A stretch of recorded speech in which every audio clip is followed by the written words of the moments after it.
Assalamualaikum warahmatullahi wabarakatuh. Selamat pagi. Selamat selamat sejahtera kepada murid tahun 1I intelijen dan juga para ibu bapa semualah. Jadi untuk hari ini kita dah ubah jadual baru. Jadi masa panjang untuk pendidikan Islam dan subjek-subjek yang lain. Okey, untuk pendidikan Islam kita sambung yang tajuk yang sebelum ni kita belajar. Okey, iaitu kelahiran Nabi Muhammad sallallahu alaihi wasallam. Kekasih Allah itu Nabi Muhammad sallallahu alaihi wasallam. Saya dah terangkan kepada murid Nabi Muhammad, ayah dia apa nama, dia lahir di mana, berapa bulan dan banyak lagi lah. Nama ibu dia apa, datuk dia apa. Okey, untuk hari ini cuba dengar, anak murid cuba dengar. Okey, kelahiran Nabi Muhammad SAW. Okey, ini sebelum dia. Sebelum Nabi lahir, apa yang berlaku?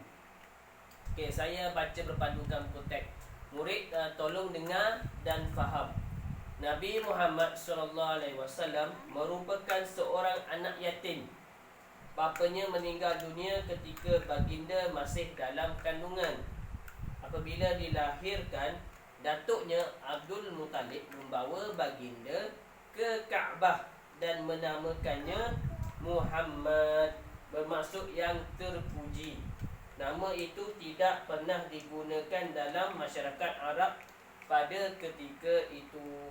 Okey, ini sebelum yang saya ceritakan tadi, sebelum kelahiran dia. Saya boleh simpulkan di sini, anak yatim. Nabi Muhammad SAW seorang anak yatim. Ayahnya meninggal ketika Nabi masih dalam perut ibunya lagi. Keturunan bangsawan. Nabi ini keturunan bangsawan. Okey, faham? Pemimpin dan bangsawan, orang yang high class lah. Okey, dibawa ke Kaabah dan menamakan Muhammad. Datuknya, ayah dia dah meninggal, datuk dia ambil bawa Nabi Muhammad ke Kaabah dan menamakannya Muhammad. Muhammad ni maksudnya yang terpuji. Yang terpuji. Okey, itu sebelum. Selepas kelahiran, sebagaimana adat masyarakat Arab, Nabi Muhammad SAW juga dibesarkan di sebuah perkampungan bernama Bani Sa'ad. Di sana baginda disusukan oleh Halimatus Sa'diyah. Udaranya yang segar membantu pembesaran Nabi Muhammad SAW dengan sihat.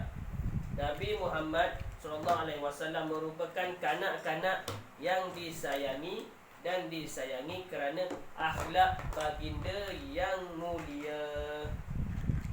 Keberkatan juga telah melimpahi kehidupan penduduk di kampung sejak kedatangan Nabi Muhammad SAW. Okey, selepas kelahiran baginda Nabi Muhammad, baginda tu merujuk kepada Nabi Muhammad, dibesarkan di perkampungan, ni ringkasan dibesarkan di perkampungan Bani Sa'ad. Nabi dibesarkan di kampung. Kampungnya bernama Bani Sa'ad. Di sana Nabi disusukan oleh Halimatus Sa'diyah. Ni ibu susuan dia. Ni nama orang ni. Nama ibu susuan Halimatus Sa'diyah. Dan Nabi ni daripada kecil lagi dia berakhlak mulia.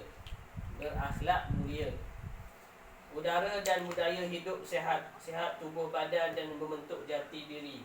Suasana kampung ni dia fasih berbahasa Arab. Itulah serba sedikit berkenaan dengan kelahiran baginda Nabi Muhammad SAW secara ringkas. Okey. Jadi untuk itu kamu boleh tengok sini, kefahaman ini sirah Nabi memerlukan kefahaman. Murid memerlukan faham. Dia tak perlu hafal, dia faham apa? Nabi lahir di mana, Nabi disusukan di mana, siapa yang susu. Begitulah seterusnya. Okey. Okey, buka muka surat 6. Modul yang saya berikan, muka surat 6. Okey. Isi tempat kosong jawapan dengan jawapan yang betul.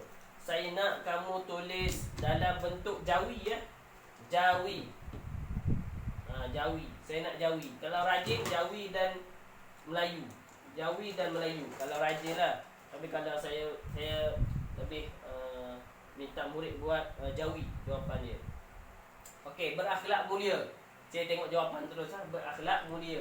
Nabi ni seorang berakhlak mulia. Kanak-kanak disayangi kerana berakhlak mulia. Saya bincang terus Terpuji. Apa maksud terpuji? Ni, maksud Muhammad. Maksudnya terpuji. Halimatus Sa'diyah ni siapa? Ibu susuannya. Ibu susuan Nabi. Nama Halimatus Sa'diyah. Bangsawan ni siapa? Dia daripada keturunan pemimpin dan bangsawan. Okey, cahaya. Ni cahaya ni sebelum kelahiran Nabi ni kota Mekah diterangi cahaya. Nabi lahir, sebelum Nabi lahir tu kota Mekah diterangi cahaya. Bani Sa'ad. Ni Bani Sa'ad. Dibesarkan di perkampungan Bani Sa'ad. Saya harap murid fahamlah. Tak faham Jawi, tengok terjemahan dalam Melayu ada bawah dia. Okey, tulis. Okey, boleh faham. Okey, saya harap murid boleh faham dan buat. Okey, untuk lepas tu saya nak minta murid masuk dalam Google Meet nanti. Okey, itu saja daripada saya. Sekian, terima kasih.